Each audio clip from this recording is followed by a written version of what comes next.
Hello from Jerusalem. This is Watchmen Talk, a series of conversations with Israeli military and security experts and practitioners. I'm Amir Oren, and we are delighted to have with us today retired Brigadier General Uzi Eilam. Welcome.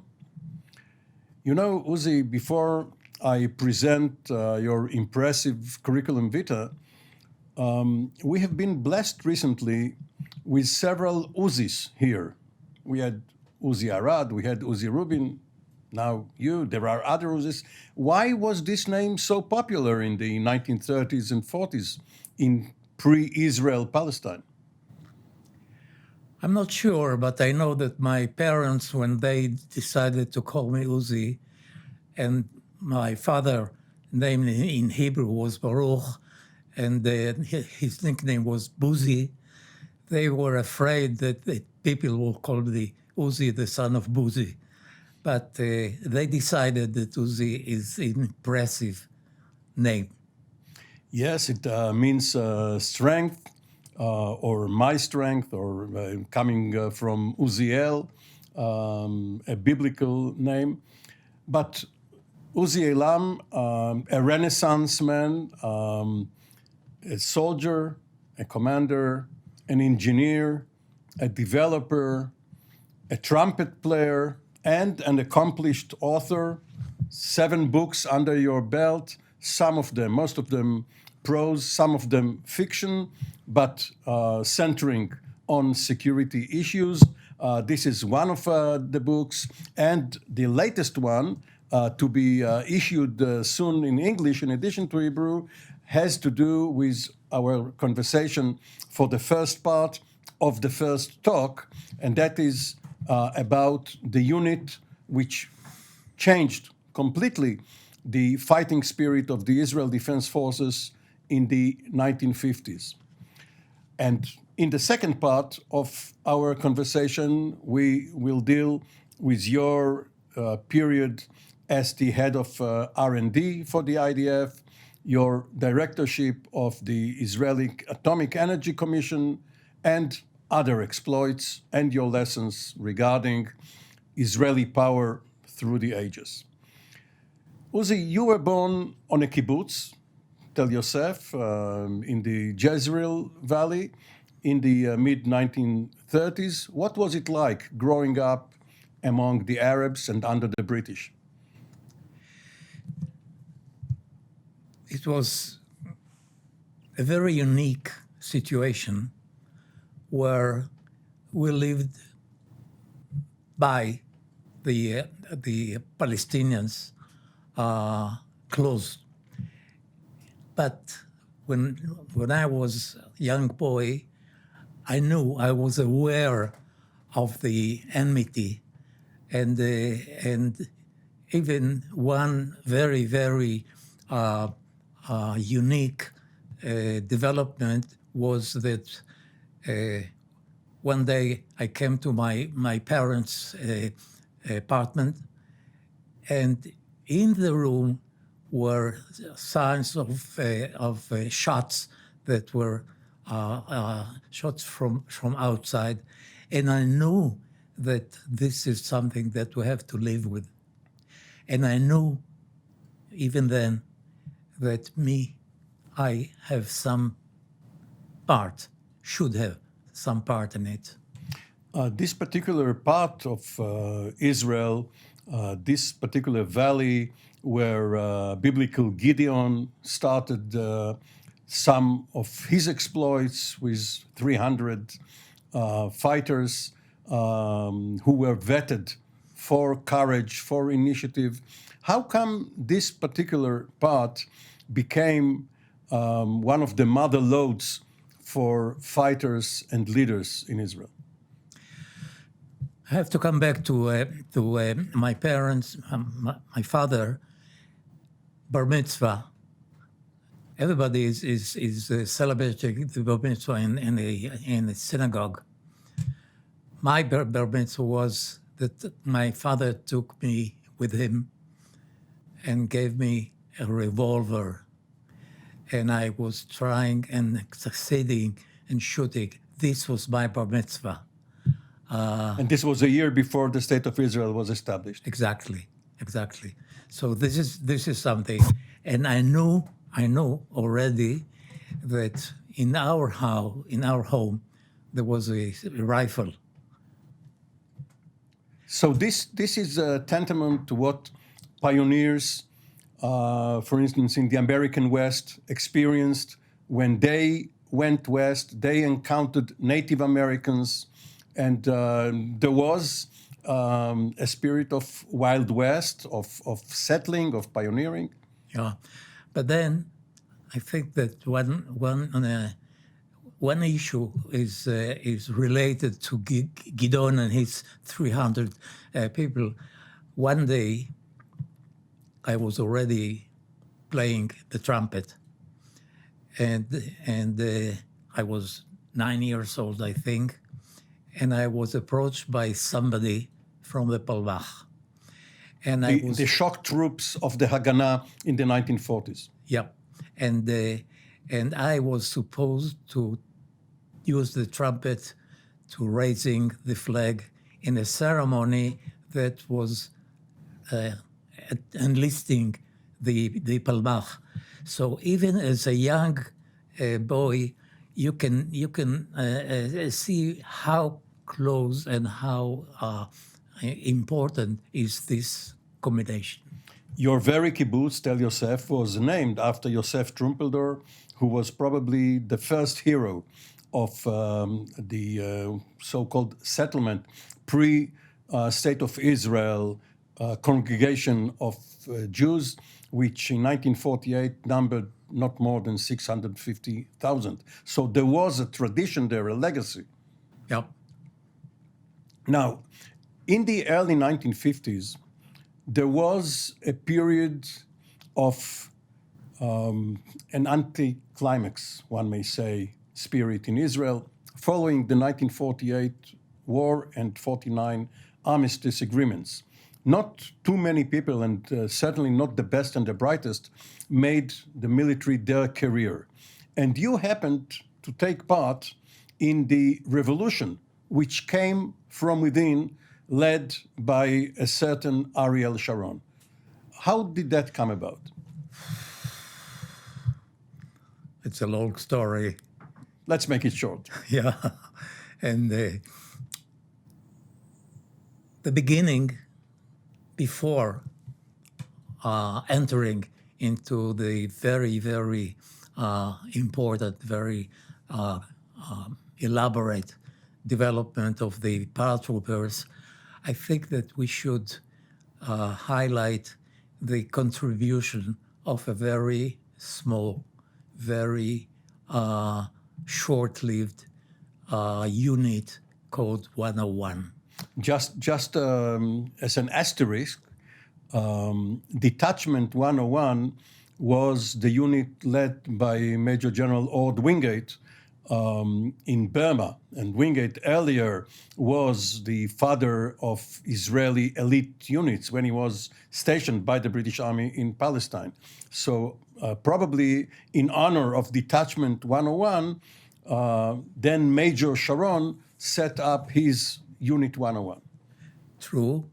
And the heritage of Wingate. Wingate was that we should not be just defending, but we have to get out of the fence and go and attack. And this is something that was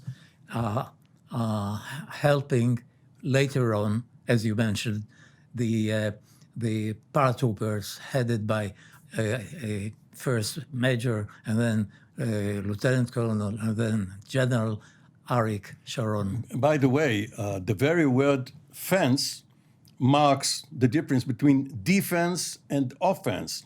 And what Wingate said to the Jews in Palestine is you have to go out of the fence, which is offense. And his headquarters was in the building between two kibbutzim, one Tel Yosef and the other and Harod. And we, as kids, we used to go there and taste the biscuits military biscuits that were something out of this world.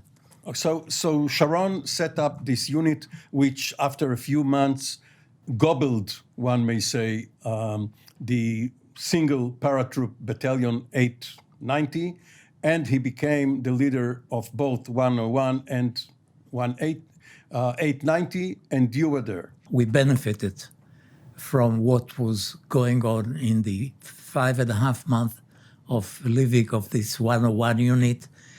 It was mainly contributed by Mayor Hartzion. He was a fighter. He was the one who knew exactly how to navigate, and he helped all of us to understand that the commander should know his way. The commander should leave and not let somebody else to leave. Be up front. Yeah. And he was from the adjacent kibbutz, En Harod. And Harod, and we were classmates, and at least one year we sat one close to the other, and later on when we formed the Sayeret reconnaissance troop. Mayor Hartzion was the commander, and I was a deputy for that. One should mention that the chief of staff at the time, Moshe Dayan, used to say that Mayor Hartzion is the greatest greatest Jewish warrior of all time. He commissioned him in the field. Yeah, he never went to officers' candidate school, but he was already commissioned a lieutenant or a captain because of his unique abilities to lead troops to the target, which is no less important than into battle. Yeah. And now Sharon, when he went on leading this battalion first and then brigade 819 and then 202, he knew that the most important development of the spirit of the IDF was two-sided. One, navigating forever. And the second is to be such leader that soldiers will follow you. If you are that kind of a warrior, you are on. If you are not, In one of your books, you mentioned that you yourself felt the cost of mistakes in navigating. In one very famous episode in February of 1955, Operation Black Arrow in Gaza, where either the scouts or one of the commanders, by mistake, led you to a military outpost rather than to your intended target, and instead of a small retaliation act, it turned into a battle with the Egyptian army, perhaps even later led to the 1956 campaign. And you were wounded.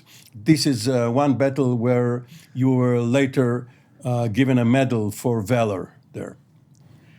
Yeah, I think that we should mention the deputy of Sharon, named Aaron Davidi, who was exceptionally courageous, but exceptionally intelligent and exceptionally somebody that knew at the right moment where to be.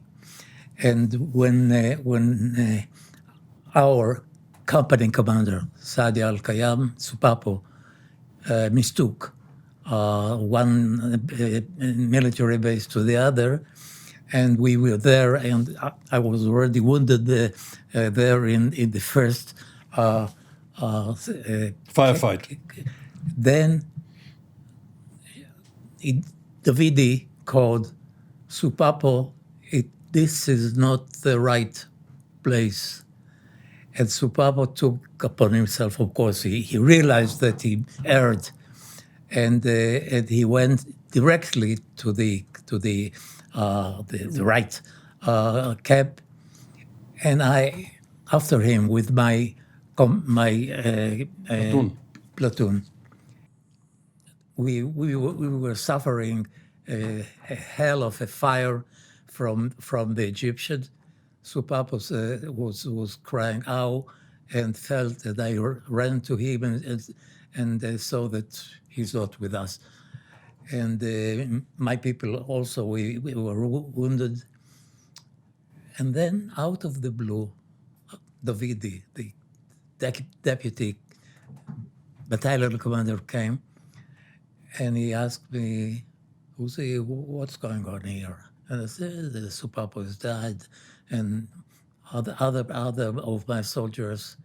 And he said, okay, and where is the enemy? As if he could. And I said, here and here and here. And he said later on, okay, and what do you intend to do?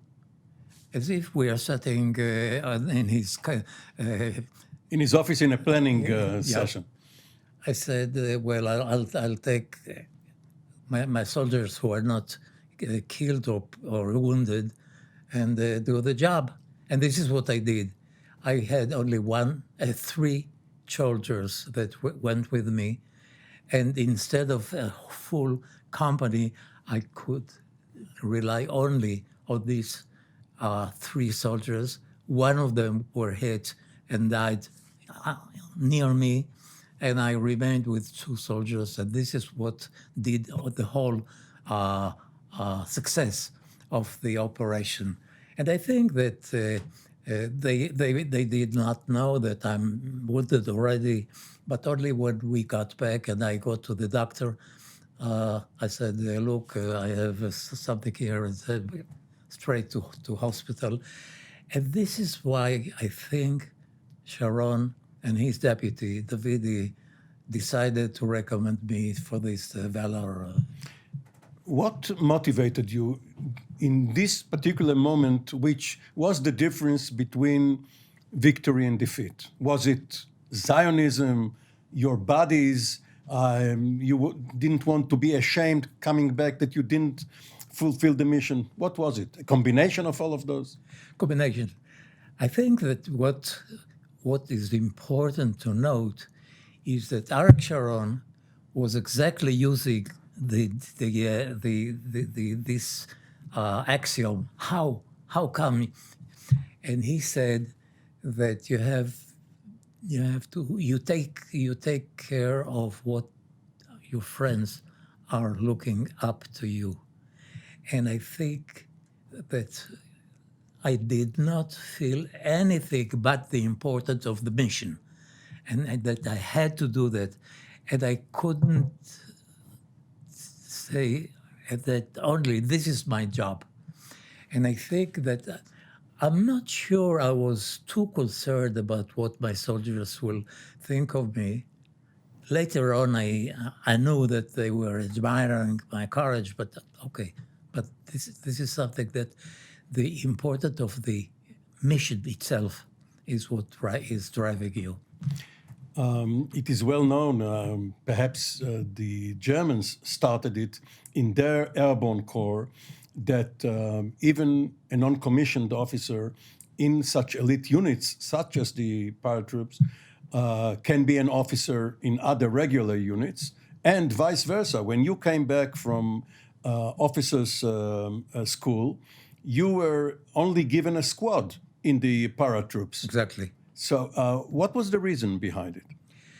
I think that Sharon wanted this squad leaders course to be the best that we could have. You trained other squad leaders. You were in charge of a squad of trainees to be squad leaders. Exactly.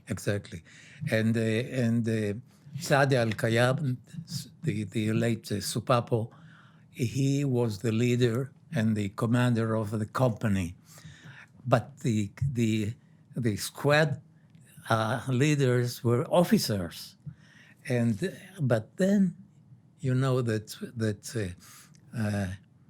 when Arik, Sharon, and Davidi, when they feel that they should consider how good are the leaders, they were not bothering with the ranks.